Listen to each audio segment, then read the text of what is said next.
more I read this stuff, the more I think, hey, you know what? Maybe it's time to take our chances with Dr. Ron Paul. Millions of tax dollars are spent on this type of computer surveillance, a disgusting procedure for a professed free society. They're overstepping the bound. Just the other day, they walked into somebody's house. They suspected he was a drug dealer. He was using his automatic selector, and then police marched in, and they said it looked like a gun after they killed the man. In America! Is that what America's all about? I'd say no. We want privacy. Less government for individual liberty, get the government off our backs, a more sensible foreign policy.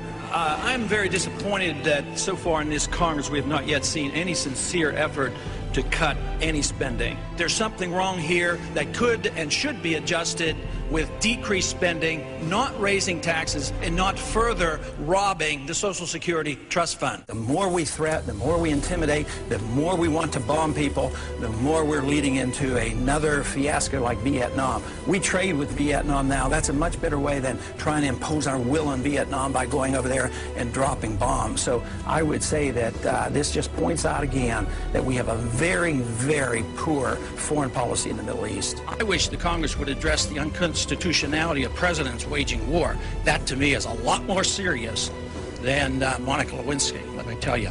The corporations are in bed with the government. Peace and harmony can never be achieved by bombs and intimidation.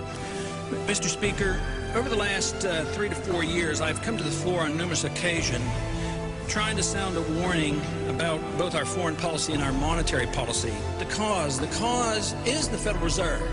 The cause is the problem is the Federal Reserve has been granted authority that is unconstitutional to go and counterfeit money. And until we recognize that and deal with that, we will continue to have financial problems. I do not see any reason whatsoever to take young men and young women and send them 6,000 miles off to a land to attack a country that has not committed any aggression against this country. War is not popular. People get killed and body bags end up coming back. I don't want anybody's legs shot off for some reason that is not justified, and it's not a declared war. I think that should be the litmus test of everybody in this country and everybody over on the Hill, too. If this war is worth fighting, are you willing to go and lose your legs, lose your life, or send your kids or send your grandkids? Will our country become freer, richer, safer, and more peaceful? Or will we continue to suffer from lost civil liberties, a stagnant economy, terrorist threats, and an expanding war in the Middle East and Central Asia? Is it not possible that George Washington's admonition to avoid entangling alliances is sound advice even today? Both candidates supported the war in Iraq and the continuation of it. Both supported the Patriot Act and its controversial attack on personal privacy. The true patriot will repeal the Patriot Act, is what they will do. Both candidates supported increased spending in almost all categories. I'm the most conservative member here. I have voted, against more spending and wasting government than anybody else. Freedom, prosperity, and peace. Just come home. We just marched in. We can just come home.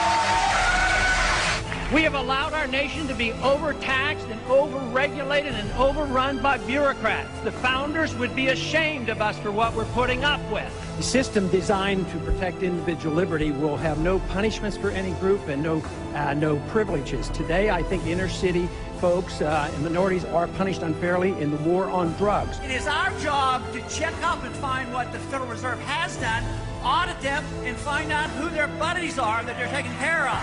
It's trillions of dollars we're spending on these wars.